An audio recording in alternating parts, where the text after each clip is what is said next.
Hey guys, Derek here. Welcome back to the channel. We are back to react to another episode of Obi-Wan Kenobi. This is episode 3. The first 2 episodes I thought were excellent. They weren't perfect by any means, but I love them to death anyway because we have prequels, Obi-Wan back, Ewan McGregor. Anytime he appears in front of me on my screen, no matter what he is in, I will love it. It's already shaping up to be a very emotionally impactful story, and I'm just super pumped to watch more of it. One thing I really enjoyed from the first 2 episodes was young Leia. I wasn't expecting to see Leia in this series. I think, like most people, we kind of thought if there was going to be a focus on one of the 2 Skywalker siblings, that it would have ended up being Luke, given Obi-Wan's proximity to him. But the fact that it's Leia, and the fact that the child actress does a killer job. Like, she is a fantastic young Leia. Like, you can very clearly see Carrie Fisher in this young girl's performance, and I think that's brilliant. For some reason, Grace Randolph hates this child actress, and if you know anything about her, her opinions are often stupid and wrong. So, that is what it is. I'm really curious to see where they go with the Grand Inquisitor storyline, because at the end of the last episode, he was stabbed through the gut by Reva. Now, if you watch Rebels, you know that the Grand Inquisitor survives beyond this to, like, what is it? How far away from this is Rebels? Like 5 years or something like that? So, we know the Grand Inquisitor lives. I assume it was just a way to kind of like remove him from the story, so that the secondary big bad of this particular limited series would be Reva. I don't know why I can't think of the correct pronunciation for her name, which I think she's good.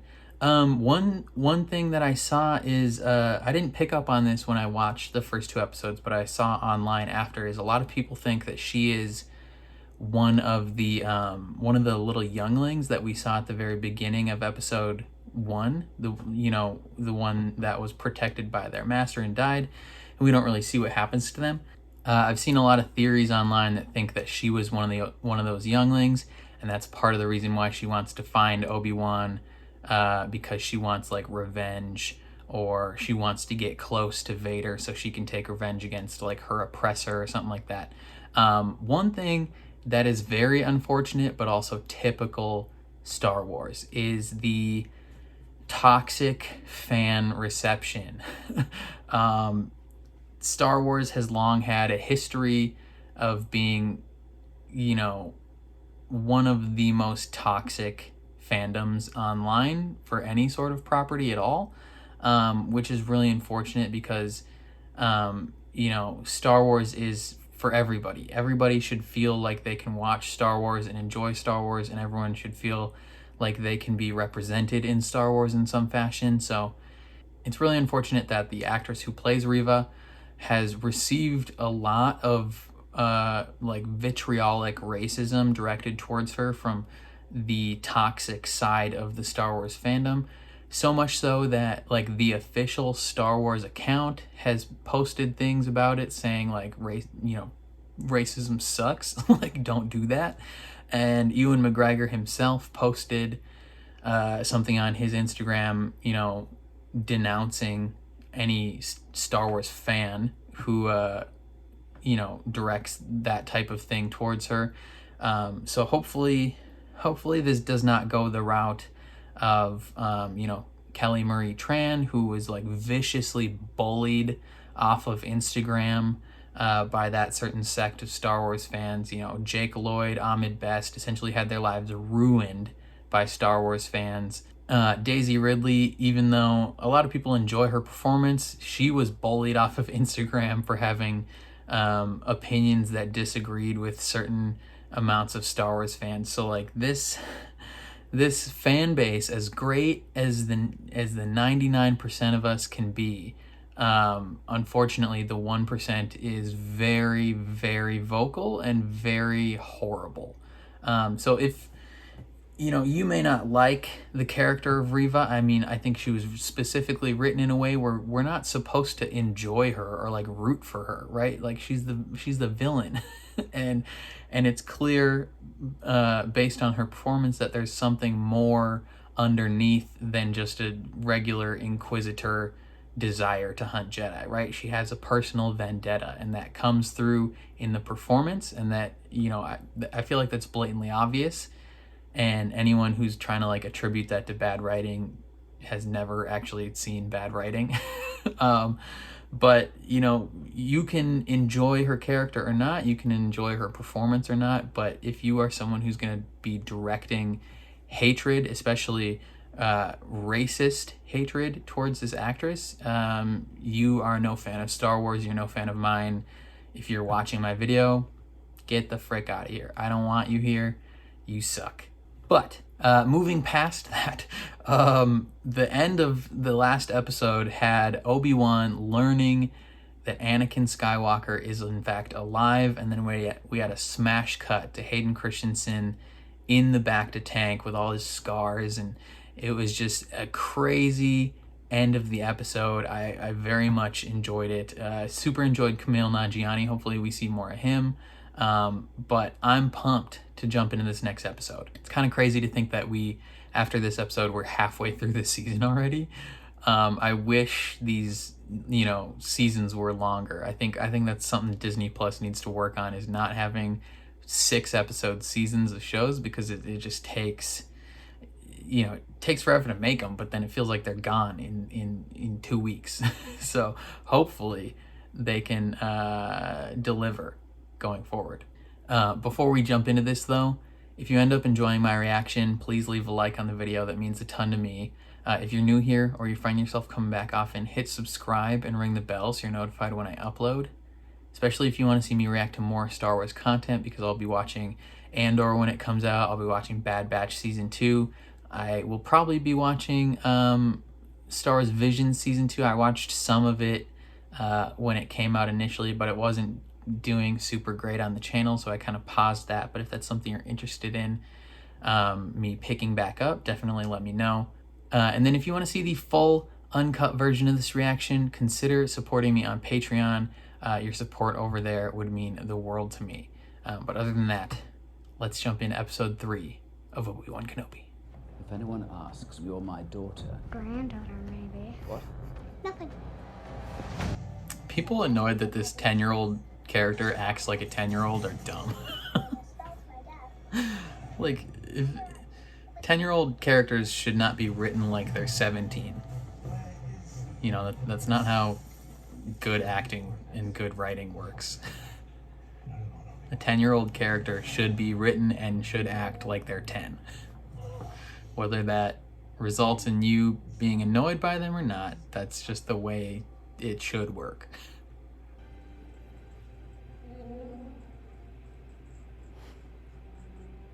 He's alive, Obi-Wan.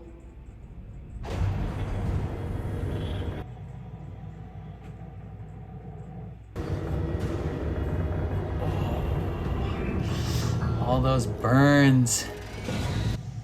Ain't got no arms. Don't make me kill you. He's just haunted by the past. I do not fear the dark side.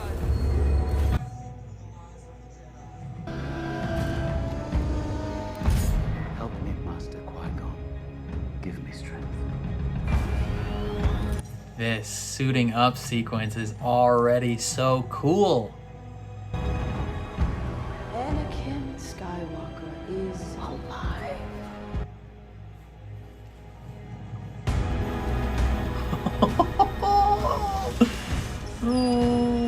He's been looking for you. Squeal of his helmet sealing. He looks so good.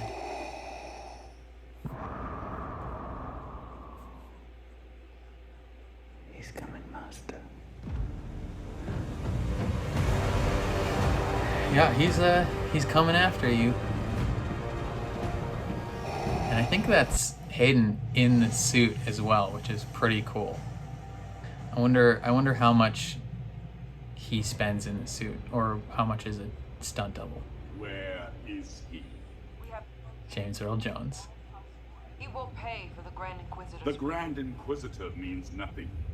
Kenobi is all that matters now. Is that understood? Yes, my lord. Her words there make it seem like the Grand Inquisitor's dead. I have been watching you. Prove yourself, and the position of Grand Inquisitor is yours. That's what she seeks? Fail me, and you will not live to regret it.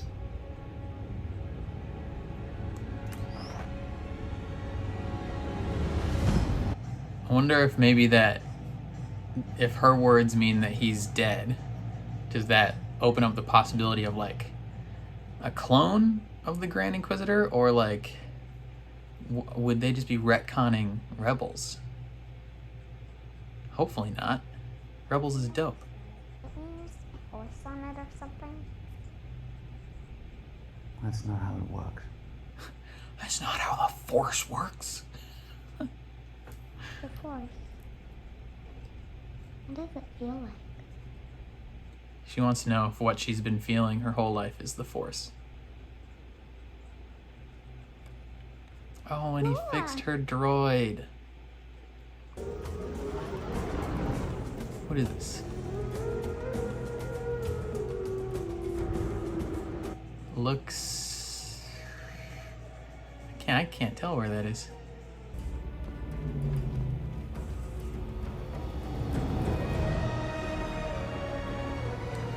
Looks like California.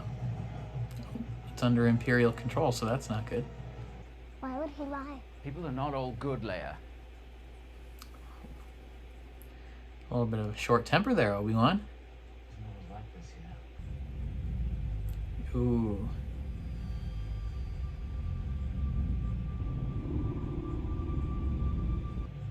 Who is he seeing there?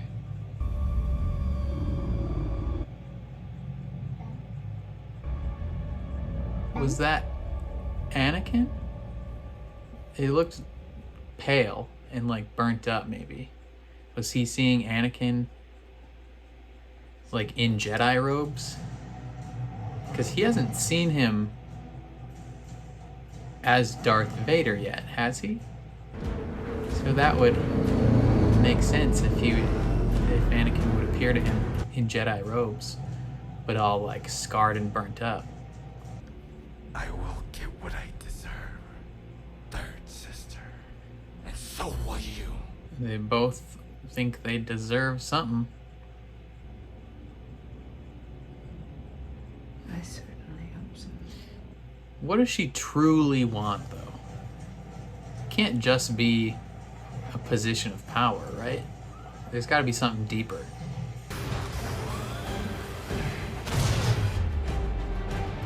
Probe droids. What are you doing? Maybe they can give us a ride to the spaceport. But it's not safe. Yeah, we don't know who's in that. Hi, I'm Luma. This is my friend, my father. This is my This father. is my friend, Gordon. my father. We're farmers from Tall. Hey there, I'm Freck. Hey, Freck. Father. Thanks, Frank. My pleasure. Hop in. She just takes the lead. We love the Empire. Nice to meet like-minded folk. Nothing wrong with a little order, right? Everything wrong with order. Meet my new friend. Thanks, Freck. Dang, they're on a first name basis with Freck. Wonder which cameos. There's always someone that cameos as one of these troopers. What are you doing out here? That's a long story. It's a long way. Oh, now you gotta He think on your brought me feet. here to see the place where he met my mother. You have any information about a Jedi? I would know one if I saw one. You haven't heard any. As he's wearing like Jedi robes. They know what they're doing, Leia. You called her Leia.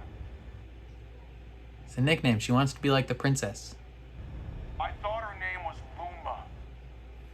That was her mother's name. I get confused. Like I said. Sometimes when I look at Luma, I see her mother's face. We all miss her very much. Yeah, we do miss Padme a lot. You knew her. My real mother. Oh, she knows. It was just a story. There's too much sincerity behind that lie. Are you my real father? No. I wish I could say I was. But no, I'm not. He's like your real uncle, though. Sometimes I try to imagine what he was like. I know that feeling. He is, complicated. Yes, I think I had a brother. I Wow. don't remember him. Let's meet Obi-Wan's brother. It'll be like in Harry Potter when we find out Dumbledore has a brother. Who are they? A couple of strays I found. Thought you might want to check them out. Okay, Freck, I thought we were chill. What the heck, man? Initiate Protocol 23. Protocol 23. Oh, and the probe droid. That is not what we want. I said raise your head.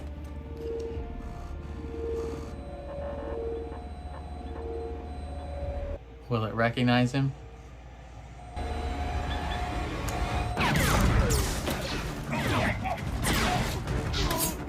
Freck, man, this is your fault. All your friends are dying now.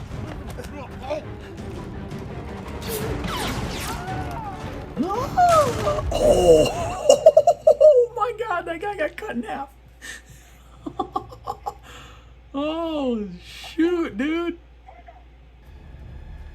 Let her go. Pretty good. Pretty good. Okay, now it's time for the lightsaber. Maybe he'll just take the lightsaber out when he has to fight Darth Vader. Ooh, this is, what's her face from Game of Thrones? Oh, she's a secret rebel. Let's go. Come on. Gang, gang. They didn't do it on purpose. They didn't mean to run away. I used to do it all the time. It was just for fun. It wasn't your fault, Leia. Yeah, you're just being a kid. Hey, Ledby. This is L0LA59. Lola, say hello. Ed's Declassified Jedi Survival Guide. Some call it the path. The path. You're not the first Jedi to come through here. It all leads to Jabim. From there we give you your identity. Jabim. These days, the Empire hunts anyone who's force sensitive. Even children. What happens to them? They get turned into Inquisitors to hunt down Jedi. Quinlan was here. Quinlan Voss. He helps now and again. Smuggling younglings. Bitchin'. Quinlan Voss is dope. That guy's rad as hell. Only when the eyes are closed can you truly see. See what? The way. The path. Hey! I'm talking to you. He can't communicate. But he's about to smash your skull.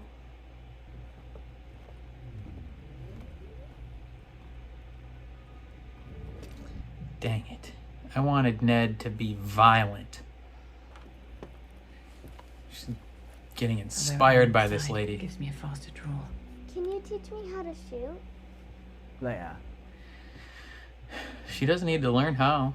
She's not bad in A New Hope. I can't imagine Obi-Wan Kenobi doing anything wrong. It's just Ben these days. Well, Tala. Tala. That's probably a reference.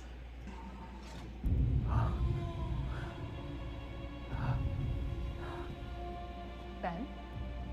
What is it? Is Anakin trying to connect with him? Vader? Is he here? Oh, you guys gotta leave!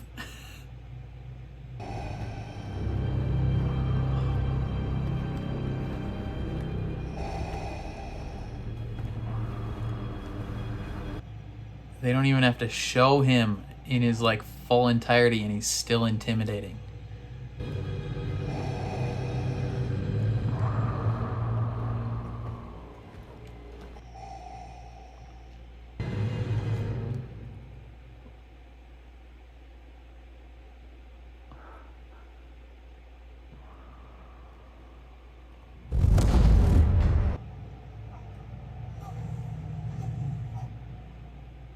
Is he trying to draw him out?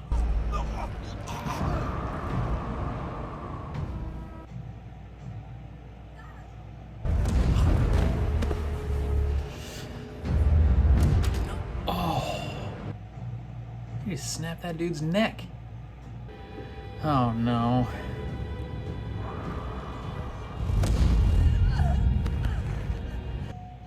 He's just trying to draw him out. He knows he's here.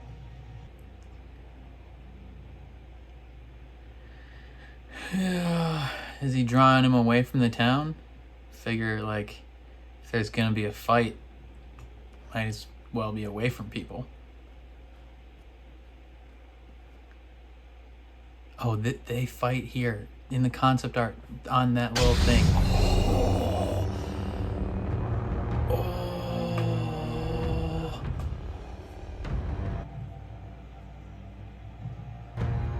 Oh, he's not ready.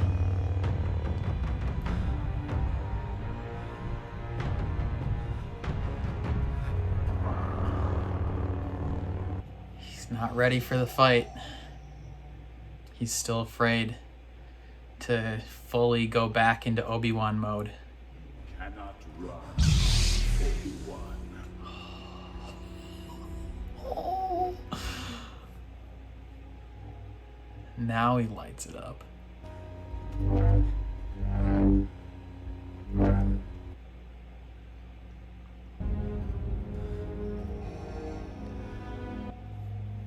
What have you become? I am what you made me. No. He didn't make you this. He's like friggin' Jason, just appears out of nowhere. Oh, he's rusty. Darth is doing it one-handed. The years have made you weak. Yep, they have.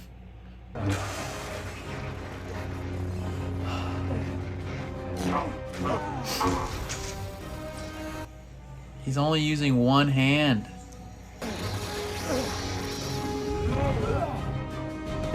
Oh. I like how they added in where his saber hit the ground there. She's gonna know all the names that came through here. Okay, so she has a Jedi past because that's the Jedi symbol. He's just relentless.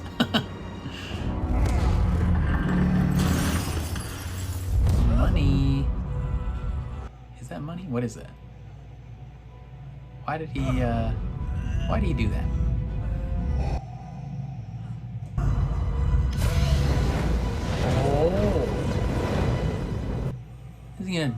Oh, he's gonna burn him. He's gonna try. The same way he did. Oh, he's just gonna drag him through the fire. Oh. Oh. Your pain has just begun.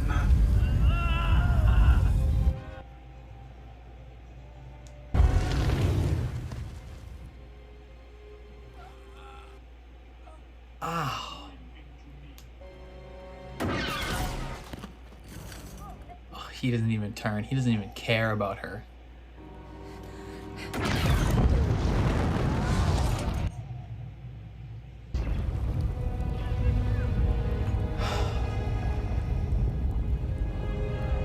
I was not expecting this episode to be so insane.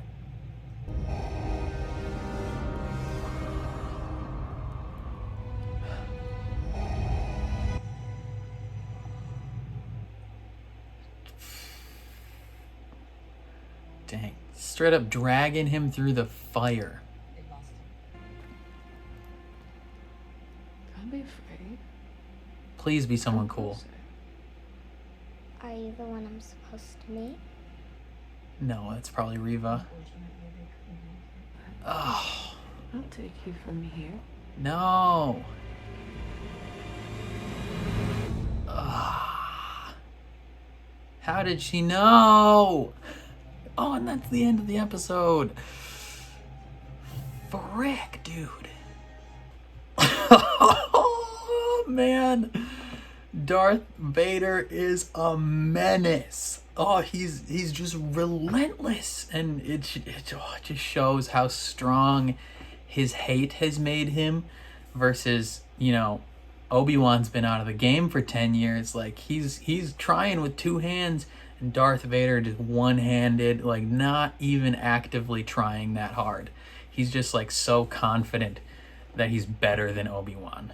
And it's, God, I thought we'd see some of Darth Vader in this episode. I did not expect a full-on fight between the two of them. Like, I'm guessing they fight again at some point in the series, because, like, that weirdly, it didn't feel emotionally climactic, if that makes sense. It very much, it almost felt like a slasher horror movie in a sense, where, you know, when they're the protagonists are trying to run away from the killer, like Jason or Freddy or you know, Cabin in the Woods, or name whichever slasher horror villain you want.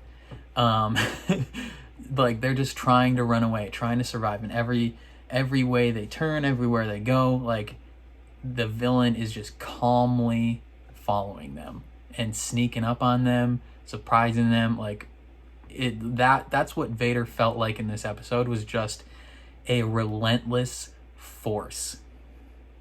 Like, he didn't need to exert himself. He didn't need to chase after Obi-Wan. He was just there. Like, insane. Oh my gosh. Okay. So we start off, Obi-Wan's meditating. He's just like haunted. He's haunted by the past, right? Like the voices of the past. We're hearing different dialogue sections from each of the movies, and he's reaching out for Qui-Gon. Like he can't communicate with him yet, and we don't know. I don't know if that's on the part of Obi-Wan, like not being balanced or not being at peace within the Force right now, or if it's on like Qui-Gon not fully being a tangible Force ghost yet. And then we get a suiting up montage of Darth Vader, which was dope. I was thrilled with this episode just seeing that, like insane. And then we get him fully in the suit with the voice of James Earl Jones talking to Riva, and her words seem to, she says, he will pay for the Grand Inquisitors, and then it cuts off there. And presumably, I think we're led to believe that she's gonna say he will pay for the Grand Inquisitor's death, but they kind of cleanly cut that off, so it's a little ambiguous, but it makes us think that the Grand Inquisitor is like dead, like fully dead, which is disappointing, if I'm being honest. That, I think, if there is a negative to this episode, that would be it, because the Grand Inquisitor is straight up like the main villain of Rebels season 1, and for them, if they kill him here, unless the one we see in Rebels is a different version, you know, maybe this one is a clone or something, you know, or maybe this one is the real one and the one we see in Rebels is a clone. I'm curious to see what they would do for that, because I feel it feels weird and off for them to make that choice if they do confirm that he's dead, because I feel like Jon Favreau and Dave Filoni have shown like such a reverence for Rebels, or not just Rebels, but the Clone Wars and Rebels, like the animated shows, and have deemed them important, and they're still canon. So, you know, I would find it difficult to believe that they would just, you know, uncanonize like season 1 of Rebels, because if the Grand Inquisitor is dead, that takes all of season 1 of Rebels and kind of throws it out the window. So, and then that would technically lead to like throwing anything from Rebels out the window, or any of that, or even Clone Wars. Like aspects of Clone Wars could be just tossed to the side. And granted, you know, I don't think we're gonna see anything more from the Clone Wars era, but you know, maybe that leads to the possibility of removing certain things or changing certain things, retconning things for live action purposes, because they feel it fits better going forward. But I don't know. I like Rebels, and I hope, you know, maybe they wanted to change things to the end of Rebels or something for the Ahsoka series. You know, maybe there's aspects of Rebels that they think could have worked better, or there's aspects of the Ahsoka series or something like that they needed to switch something in Rebels, and in order to do that, they had to kind of set this up as like Rebels being non-canon now. I don't know. I assume we'll get an explanation for it, because otherwise I don't know the rationale behind that choice. We'll find out though. Obi-Wan and Leia go to Mapuza. It's a mining colony, and he's trying to get her to like be chill, and right away they get to this Freck guy or whatever his name was for transport, and Leia's just taking control. She's like, this is my friend father. Like, I'm gonna lead the story now. And they have to kind of chill with some stormtroopers for a little bit, and then Freck. We thought Freck was chill, and then he turns him in to the guard post, and you know, Obi-Wan's cover is blown, and he has to fight some stormtroopers. I'm glad, you know, in the moment I was like, oh, you're gonna have to take out the saber, but I'm glad that he didn't take it out until he was facing Darth Vader. That's just a good emotional choice, I think. But he's fighting the stormtroopers, and one of them gets cut in half, which was insane. And then the lady from she's from Game of Thrones, I'm pretty sure, right? Like she plays the wife of Pedro Pascal's character. I forgot her character's name though. I think, right? She's like the mother of the sand serpents. I could be wrong, but I'm pretty sure that's who that is. But she saves them. She was the one they were supposed to meet, and she takes them into this kind of like underground tunnel area that they're going to use to escape. And turns out previous Jedi have used this, and they've kind of carved their initials in. And we get the initials and a message from Quinlan Vos. Quinlan Vos is dope. I think Quinlan Vos is a Jedi that a lot of people think is like pretty rad. So there's a really cool, there's an interesting storyline where Quinlan Vos kind of falls in love with Asajj Ventress and turns to the dark side and becomes a disciple of Count Dooku, and then kind of through his love of Ventress turns back to the light side.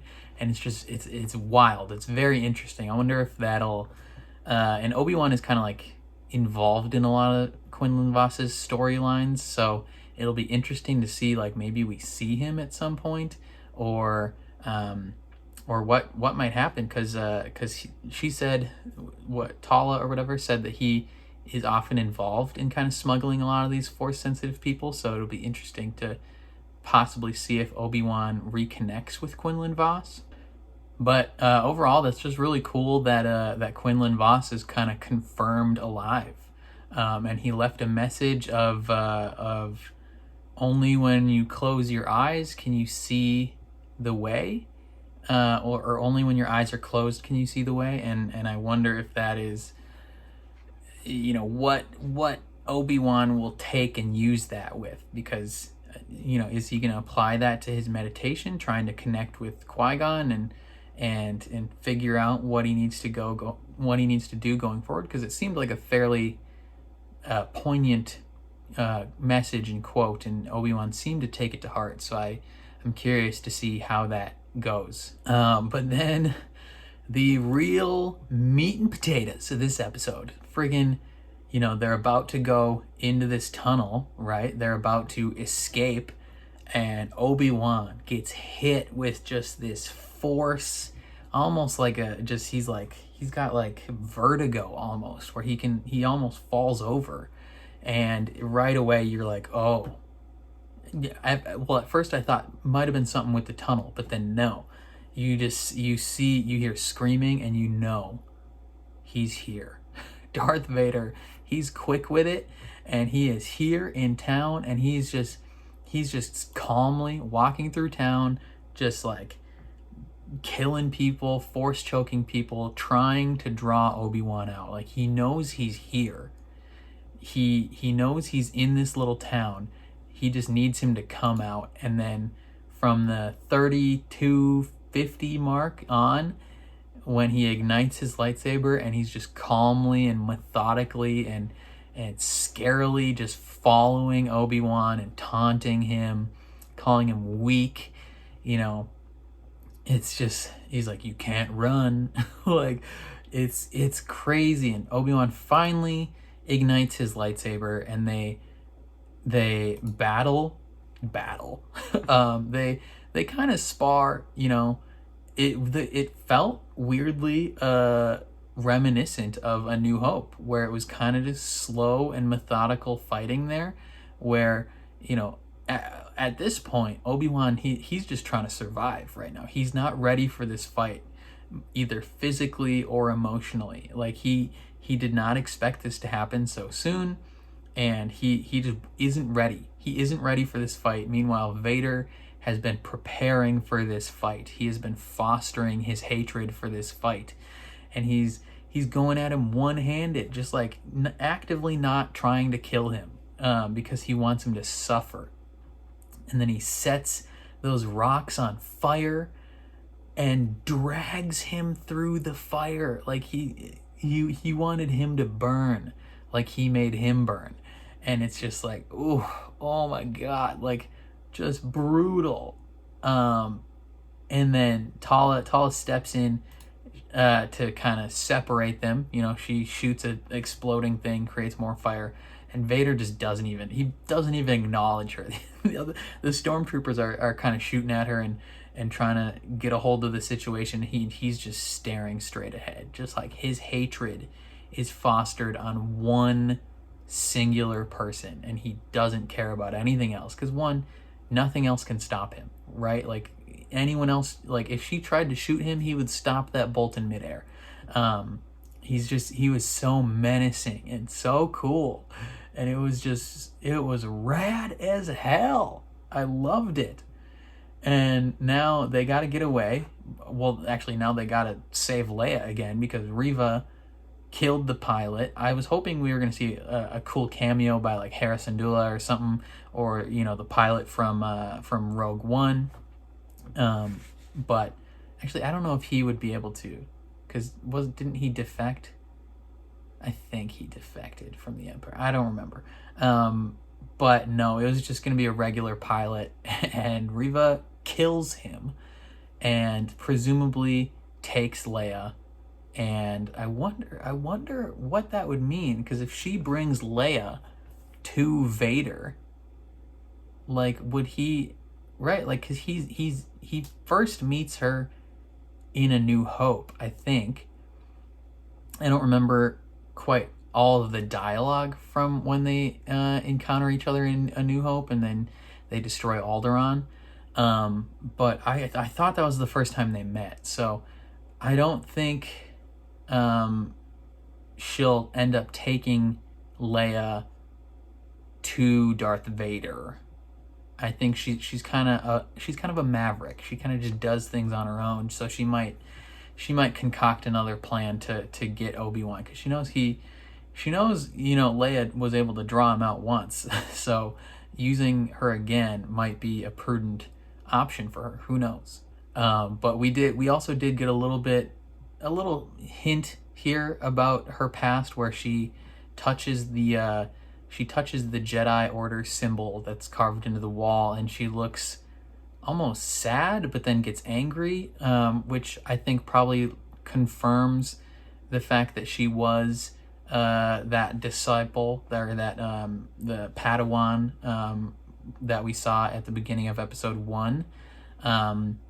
And so she probably has this hatred for Obi-Wan because she feels like he abandoned the Jedi Order, and she was recruited to be an Inquisitor and probably tortured by Darth Vader. And so maybe I don't know fully her motives, but we're getting bits and pieces here and there of what her motives are. I assume, if I had to guess, she's gonna die at the end of this series, because we don't see her in any of Rebels. We don't see her in Jedi Fallen Order. Well, I guess Jedi Fallen Order was before this, so of course we didn't see her. But she might show up in Jedi Survivor. Who knows? But she's not in Rebels at all. In Rebels, they are like the important ones, the important Inquisitors, and again, unless they're retconning Rebels, I would assume that she dies at the end of the series. Now, Ewan McGregor did reference / mention Obi-Wan episodes 7, 8, 9, and 10. Now, almost assuredly, 999 out of 1,000% sure, he was joking that this is only a 6-episode series. But how wild would it be if we get to the end of episode 6 and they're just like, hey, surprise, we lied, here's 4 more episodes? That would be wild. And it's not gonna happen, but it would be freaking dope. Oh man, I don't know. Again, this episode was crazy. The extent to which we saw Vader and his interactions with Obi-Wan was very unexpected. I thought we were gonna get that later on in the series. So that leads me to believe they're going to fight again at some point with much more emotional stakes involved. But holy frick, man, this was an incredible episode. Let me know what you guys think of this episode down in the comments below. If you liked my reaction, please leave a like on the video. That means a ton to me, and it helps my channel out a lot. If you're new here or you find yourself coming back often, hit subscribe and ring the bell so you're notified when I upload. Especially if you want to see me react to more of Obi-Wan or any other Star Wars content, I will be watching all of it. And then if you want to see the full uncut version of this glorious episode, consider checking out my Patreon. That is linked in the description below. Your support over there would mean the world. But otherwise, thank you for watching, and I'll catch you guys next time.